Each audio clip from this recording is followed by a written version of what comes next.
You wouldn't expect a simple family favor to turn into a courtroom battle.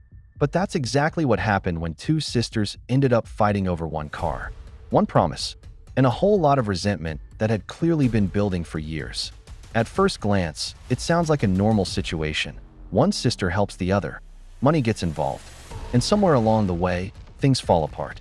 But the moment both of them step into the courtroom, it becomes clear this isn't just about a car. It's about trust, control, and who really owns what when nothing is written down properly. The case begins with one sister, the plaintiff, confidently explaining that the car in question is rightfully hers. She claims she paid for it. She took responsibility for it. And in her mind, there's no confusion. According to her, she allowed her sister to use the car temporarily as a favor. But that favor was never meant to turn into permanent possession. Now here's where things start getting messy. The defendant, her own sister, tells a completely different story. She insists that the car was essentially given to her, or at the very least, that she contributed enough financially to claim ownership. In her version of events, this wasn't just borrowing. This was an agreement. Maybe not written down, maybe not perfectly clear, but real enough that she believed the car belonged to her. And right away, you can sense the tension. This isn't just two strangers arguing over money. These are sisters. There's history here. There's emotion behind every sentence. Every time one speaks, the other interrupts, shakes her head, or reacts in a way that makes it obvious. This issue didn't start with the car. The car just made everything explode. As the judge starts asking questions, the most important detail comes up: whose name is actually on the title. Because in cases like this, that one fact can change everything. The plaintiff quickly answers, the car is in her name. Legally, on paper, she's the owner. And for a moment, it seems like that should settle it. After all, ownership documents exist for a reason. But the defendant doesn't back down. She argues that just because the title is in one name doesn't mean the story ends there. She claims she made payments. She used the car daily, and she believed, based on what was said between them, that the car was effectively hers. Now the situation becomes more complicated, because this is where verbal agreements come into play, those informal promises people make all the time without thinking about the consequences. And in families especially, people rarely write things down. They trust each other until that trust breaks. The judge begins digging deeper. She asks about money, who paid what, when, and how. The plaintiff insists she handled the major financial responsibility. She may have allowed her sister to contribute in small ways, but according to her, those contributions don't equal ownership. On the other side, the defendant tries to paint a picture of shared responsibility. She suggests that the financial arrangement was more balanced than her sister is admitting. And more importantly, she emphasizes the understanding between them, the idea that this wasn't just a temporary loan. At this point, something becomes very clear. Neither of them has solid proof of their version beyond their own words. No written agreement. No clear payment records that tell the full story. No contract defining who owns what. And that's exactly the kind of situation where things get messy in court. Because when it comes down to it, the judge has to rely on facts, not feelings, not assumptions, and definitely not family expectations. As the questioning continues, the judge starts noticing inconsistencies, small details that don't quite line up, moments where one sister contradicts herself, gaps in the timeline that make the situation even more unclear.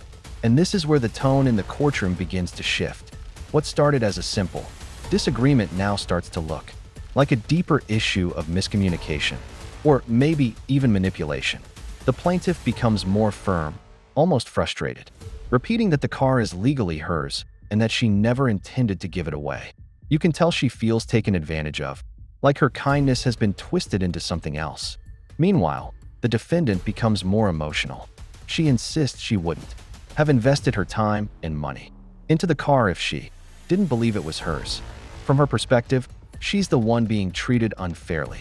So now the question becomes, was this a misunderstanding? Or did one sister knowingly take advantage of the other? The judge leans in on one key issue, permission. She asks the defendant directly, were you ever explicitly told that the car was yours? And the answer isn't as strong as it needs to be. Instead of a clear yes backed by evidence, it's more of an interpretation, a belief, an assumption based on conversations that weren't clearly defined. And that's a problem, because in legal terms, assumptions don't hold much weight. At the same time, the judge doesn't ignore the plaintiff's behavior either. Allowing someone to use a car long-term, accepting money from them, and not setting clear boundaries can easily create confusion. So even if the plaintiff is legally correct, the situation isn't entirely clean. This is what makes the case interesting. It's not black and white. It's not just about who's right and who's wrong. It's about how unclear agreements can spiral into full-blown disputes, especially when family is involved. As the first part of the case unfolds, both sisters continue to defend their positions, each one convinced they're telling the truth. But the judge is already starting to form an opinion, not just based on what's being said, but how it's being said. Body language, tone, consistency, all of it matters. And slowly, the focus begins to narrow down to one central question. Even if both sides believe their version, what can actually be proven? Because in a courtroom, belief isn't enough. Proof is everything. And right now, proof is exactly what's missing.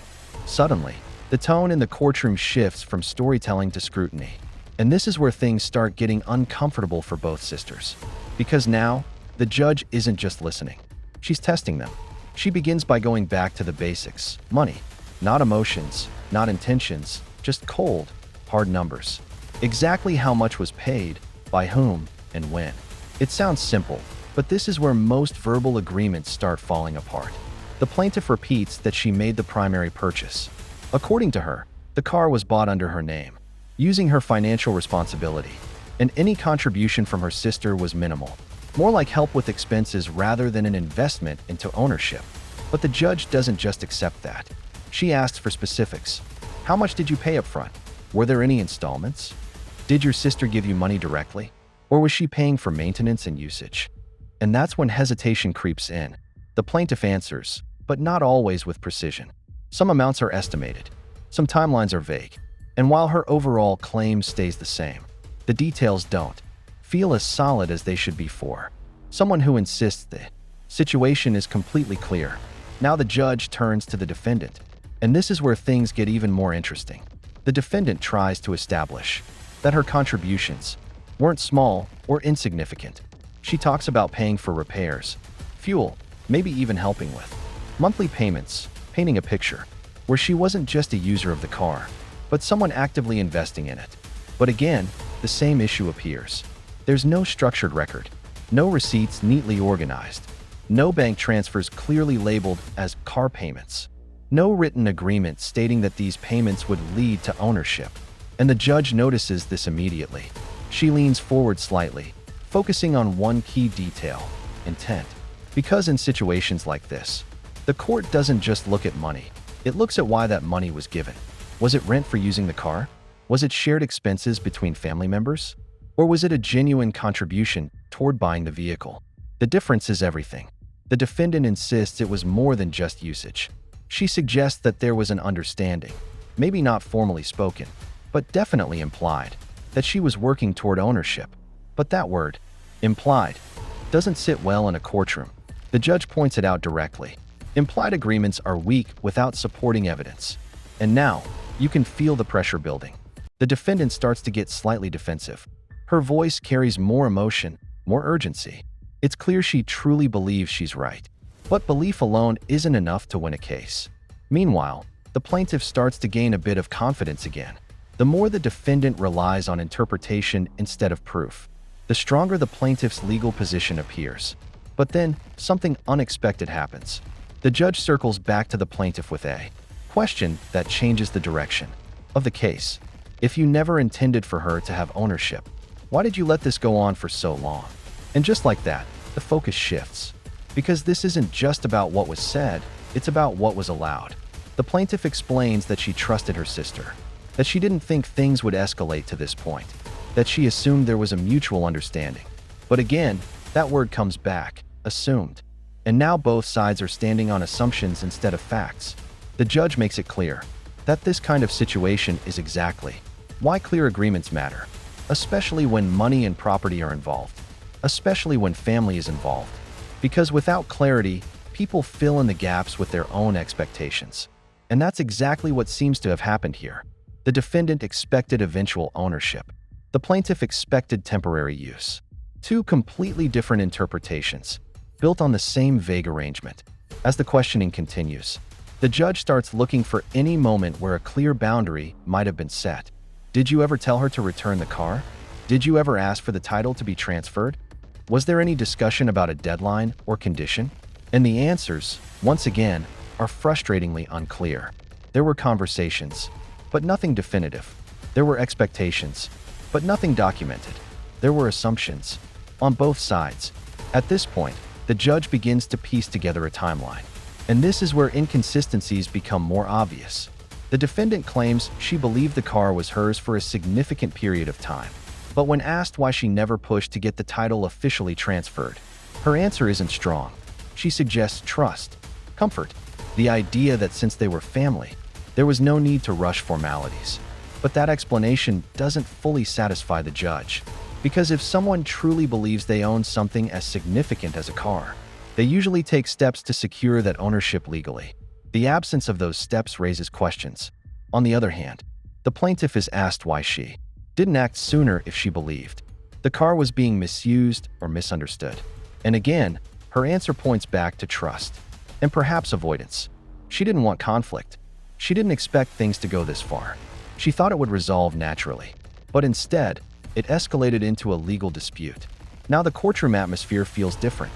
It's less about arguing and more about realization. Both sisters are starting to see how their lack of clear communication led them here. But the judge isn't there to fix their relationship. She's there to make a decision based on what can be proven. And right now, the strongest piece of evidence remains the title, the legal ownership of the car. Still, the judge isn't ready to decide just yet, because there's one more layer to uncover. Behavior. How each sister acted during the time the car was being used. Did the defendant treat the car as if she owned it? Did the plaintiff act like an owner who had simply loaned it out? Were there any actions that clearly support one version over the other? These details might seem small, but in cases like this, they can make a big difference. As the judge digs into this, subtle contradictions begin to appear again. Moments where one sister describes a situation differently than the other. Events that don't fully match up. And slowly, the judge starts to challenge those contradictions more directly.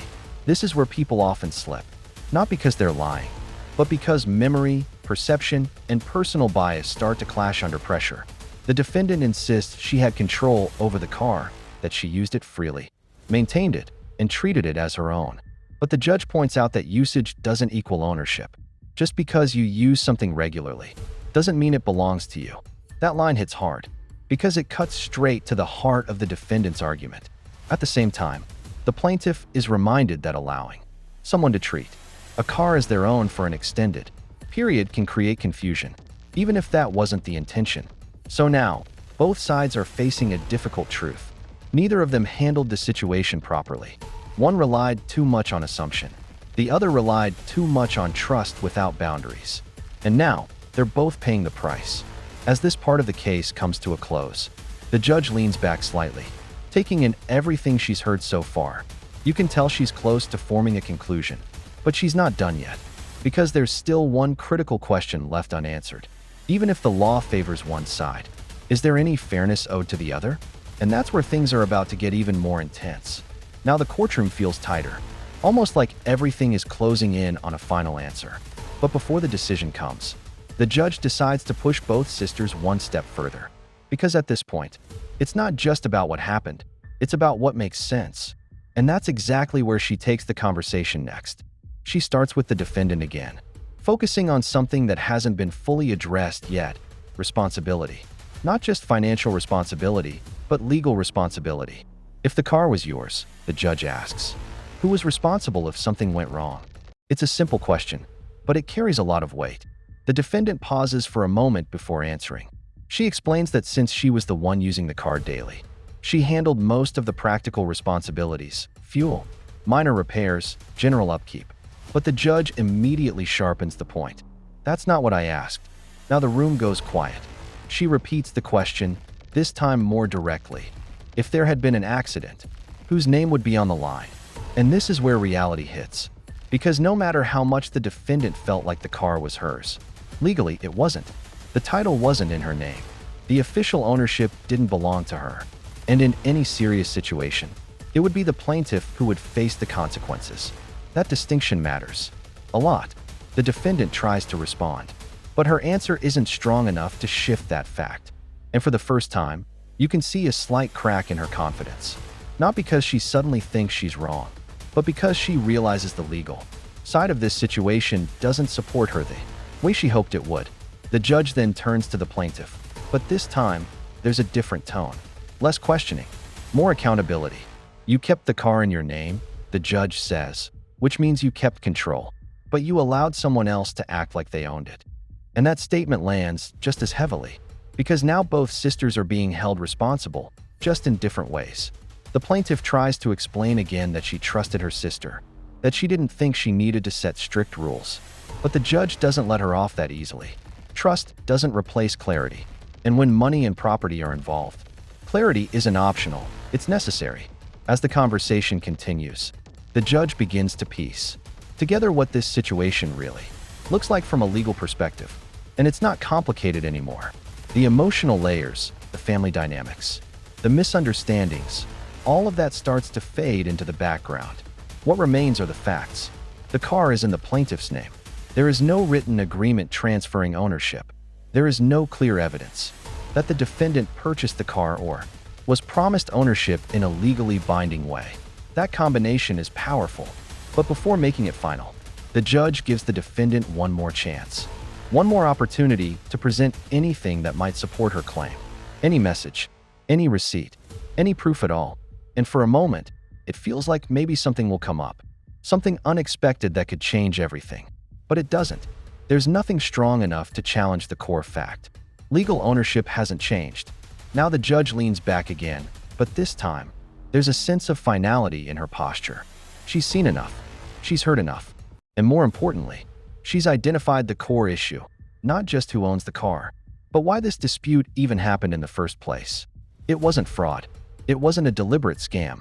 It was something much more common and much more avoidable. Miscommunication. Assumptions made on both sides. Expectations never clearly expressed. Boundaries never properly set. And when those things combine, even a simple situation can spiral into something like this. The judge begins to explain her reasoning, and as she speaks, you can tell she's not just addressing these two sisters. She's making a broader point. She talks about how often cases like this come into her courtroom. People who trusted each other. People who believed things were understood without being said. People who never imagined they'd end up in a legal dispute. And yet, here they are. Because when expectations don't match reality, conflict is almost guaranteed. The defendant listens carefully, but there's a visible shift in her expression. The confidence from earlier is gone, replaced by a mix of frustration and realization. She still feels wronged, that much is clear, but she's starting to understand that feeling wronged and being legally right are not the same thing. Meanwhile, the plaintiff looks slightly relieved, but not entirely, because even if the law is on her side, the situation itself isn't something to feel good about. This is still her sister, and whatever happens next, it's going to affect their relationship far beyond this courtroom. The judge then addresses one final angle: fairness. Because while the law is clear about ownership, there's still the question of whether the defendant deserves any compensation for the money she spent. This is where things get a little more nuanced. The judge acknowledges that the defendant may have contributed financially, paying for repairs, maintenance, maybe even other expenses that benefited the car. But then she draws a clear line. Those payments, without a clear agreement, are considered the cost of using the car, not buying it. And that distinction changes everything, because it means that even if the defendant spent money, it doesn't automatically give her ownership rights. At the same time, the judge hints that if there were any extraordinary contributions, something beyond normal usage, that could potentially be considered separately. But once again, it comes back to proof. And without strong evidence, even that argument becomes weak. Now the courtroom feels completely different from the beginning. The emotional intensity is still there, but it's been replaced by something heavier: clarity. Both sisters now see the situation for what it actually is, not what they believed it to be. And the reality is simple. One has the legal right, the other has the emotional argument. But in court, only one of those truly matters. As the judge prepares to deliver her final decision, there's a brief pause. The kind of pause that makes everything feel suspended for a moment. Because this is it. Everything that's been said, everything that's been argued, everything that's been misunderstood, it all comes down to what happens next. And whatever that decision is, it's not just going to settle a dispute over a car. It's going to define who was right and who simply believed they were. And then, without raising her voice, without any dramatic pause for effect, the judge finally delivers the decision. But the impact of her words lands harder than anything said before. She starts calmly, almost matter of fact. This is not a complicated case. That one line alone shifts everything. Because after all the back and forth, all the emotions, all the interpretations, the judge is making it clear that legally, this situation is actually very straightforward. She turns slightly toward the plaintiff first. The car is in your name. You are the legal owner. And just like that, the foundation of the decision is set. It doesn't matter how long the defendant used the car. It doesn't matter what she believed. It doesn't matter what was understood between them. Legal ownership is what counts. But the judge doesn't stop there. Because while the law may be simple, the situation itself isn't. She immediately follows up with something that hits the plaintiff just as strongly. You made a mistake. Now it's the plaintiff's turn to feel the weight of the moment. Because even though she's legally right, she's not completely blameless. The judge explains that allowing someone, especially a family member, to use a vehicle long-term, to contribute money toward it, and to treat it as their own without clearly defining the terms, is exactly how situations like this happen. You created confusion, the judge says. And that line sticks, because it reframes the entire situation. This isn't just about one person being right and the other being wrong. It's about how both of them played a role in turning a simple arrangement into a legal conflict. The plaintiff listens quietly, the earlier confidence now replaced with something more reflective. Winning the case doesn't feel as satisfying when it comes with that kind of accountability. Then the judge shifts her focus to the defendant. And you, she says, made an assumption. And there it is, the core of the defendant's entire argument, reduced to one word: assumption. The judge explains that believing something is yours doesn't make it yours. Contributing money without a clear agreement doesn't automatically create ownership. Using something regularly doesn't change who legally owns it. You cannot take someone else's property, the judge continues, based on what you thought was going to happen. That sentence hits even harder than the first, because it strips away the emotional side of the argument completely. The defendant's expression changes. There's frustration, yes, but also a visible realization that the legal ground she was standing on was never as strong as she believed. The judge then addresses the issue of money, the part that often makes cases like this feel unfair. Even when the legal answer is clear, she acknowledges that the defendant may have spent money on the car, that she may have paid for things that, in her mind, felt like an investment. But then she draws the line again, clearly, firmly. Those expenses are considered the cost of using the vehicle. And just like that, any expectation of reimbursement starts to fade. Because from a legal standpoint, paying for gas, repairs, or maintenance while using someone else's car doesn't create ownership. And it doesn't automatically entitle you to get that money back. It's the equivalent of paying rent, not buying the property. The judge pauses briefly, letting that sink in. Then she delivers the final part of the ruling. The car belongs to the plaintiff. It is to be returned immediately. That's it. No long explanation. No dramatic wording. Just a clear, direct decision. But the silence that follows says everything. Because in that moment, it's not just about the car anymore. It's about what this decision represents. For the plaintiff, it's validation, but mixed with the realization that her actions contributed to the conflict. She got the outcome she wanted, but not without being called out for how she handled things. For the defendant, it's a loss. But more than that, it's a harsh lesson. A reminder that assumptions, no matter how genuine they feel, don't hold up in a legal setting. And for both of them, it's the kind of moment that likely changes their relationship permanently. The judge isn't finished, though, because before closing the case, she adds something that feels less like a ruling and more like advice. The kind that comes from seeing the same situation play out over and over again. She talks about how often people end up in court over things that could have been avoided with a simple conversation, or better yet, a simple agreement in writing. Put it in writing, she says. It sounds basic, almost obvious, but in reality, It's the one step most people skip, especially with family, because writing things down feels unnecessary when you trust someone. Until that trust is tested, the judge makes it clear that trust and clarity are not opposites. They're meant to work together. You can trust someone and still set clear terms. You can help someone and still protect yourself. You can share responsibility and still define ownership. And when you don't, situations like this are the result. As the case officially wraps up, both sisters stand there for a moment, the reality of the decision settling in. There's no celebration, no sense of victory, just a quiet understanding that something bigger than a car has been affected. Because legal battles between strangers end when the case is over. But between family, they don't. They follow you home. They show up in conversations, in silence, in the way people look at each other afterward. And in this case, it all started with something that seems so simple. One car, one favor, one assumption, and now, it's something neither of them will forget. But even with the decision made, there's still something lingering. Something that doesn't have a clear legal answer. Because while the judge settled the ownership, there's still the question of fairness. And that's where things get even more interesting. But even after the gavel falls and the decision is made, there's one thing that doesn't leave the room with the judge. And that's the feeling that something about this case still isn't completely settled. Because legal decisions answer one question: who is right under the law? But they don't always answer the question people care about most. Was it actually fair? And that's exactly what lingers here. On paper, the outcome is clear. The plaintiff owns the car. The defendant has to return it. Case closed. But if you look just a little deeper, it starts to feel more complicated than that. Think about it. The defendant didn't just randomly take someone else's car. She used it for a long time. She spent money on it.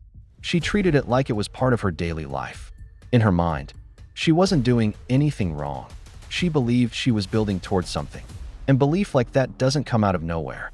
It usually comes from repeated actions, repeated conversations, and a sense of comfort that builds over time. So the real question becomes, did the plaintiff unknowingly lead her into that belief? Because even though the judge made it clear that legal ownership never changed, the way the situation was handled created a space where misunderstanding could grow, allowing someone to use a car long-term, letting them contribute money without clearly defining what that money means, not correcting their behavior when they start acting like an owner. All of that sends signals, even if those signals weren't intentional. At the same time, you can't ignore the other side. The defendant made a critical mistake. She assumed. She didn't ask for proof. She didn't push for the title to be transferred. She didn't protect herself legally. And that's where things start to balance out again. Because no matter how comfortable a situation feels, when it comes to something as serious as ownership, relying on assumptions is a risk. A big one. This case becomes a perfect example of how two people can walk into the same situation with completely different expectations, and both feel justified. One thought, I'm helping my sister. The other thought, I'm building something for myself. And neither one stopped to make sure they were on the same page. That's what makes this story hit differently. It's not dramatic in the usual sense. There's no shocking twist, no hidden scam, no big reveal. It's real. It's the kind of situation that could happen to almost anyone. Friends sharing expenses, family members helping each other out, verbal agreements that feel solid in the moment, but fall apart when tested. And that's why cases like this are so powerful, because they force you to think about your own situations. How many times have you trusted someone without setting clear terms? How many times have you assumed something would work out a certain way, without actually confirming it? It's easy to say, that would never happen to me. But the truth is, this is exactly how it happens. Not through bad intentions, but through lack of clarity. As the courtroom empties and both sisters go their separate ways, you can't help but wonder what happens next. Does the defendant accept the decision and move on? Or does she carry that feeling of unfairness with her, believing she lost something that should have been hers? And what about the plaintiff? Does she feel relieved? Or does she start questioning whether she could have handled things differently from the beginning? Because winning a case doesn't always feel like winning, especially when the cost isn't just financial, but personal. There's also a bigger takeaway here, one that goes beyond just this one story. Ownership isn't just about who uses something. It's not about who spends money on it. It's not even about what people believe. It's about what can be proven. And that line, the difference between belief and proof, is where most disputes are decided. The judge didn't ignore the emotional side of this case. She acknowledged it. She understood it. But she couldn't base her decision on it. Because if courts started deciding cases based on feelings instead of facts, there would be no consistency, no fairness, no structure. And that's something a lot of people don't realize until they're standing in that courtroom themselves. By the time you get there, it's already too late to fix the misunderstanding. The only thing left is to prove your side, or realize you can't. And that's exactly what happened here. The defendant couldn't prove ownership. The plaintiff could. Simple as that. But not easy. Never easy. Now here's where it gets interesting, because this is the part where you come in. Forget the legal side for a second. Forget what the judge decided. Just think about the situation itself. If you were in that position, what would you have done differently? Would you have trusted your sister the same way the plaintiff did? Or would you have made everything clear from the start, even if it felt uncomfortable? And if you were the defendant, would you have assumed ownership based on how things were going? Or would you have demanded something in writing before putting your time and money into it? Be honest, because this isn't just their story anymore. It's a situation that could apply to anyone watching. Do you think the judge got it right? Or do you feel like the defendant deserved something more for the money and effort she put in? And here's the biggest question of all. When it comes to situations like this, what matters more, legal ownership, or what feels fair? Drop your answer in the comments. I really want to see what you think about this one.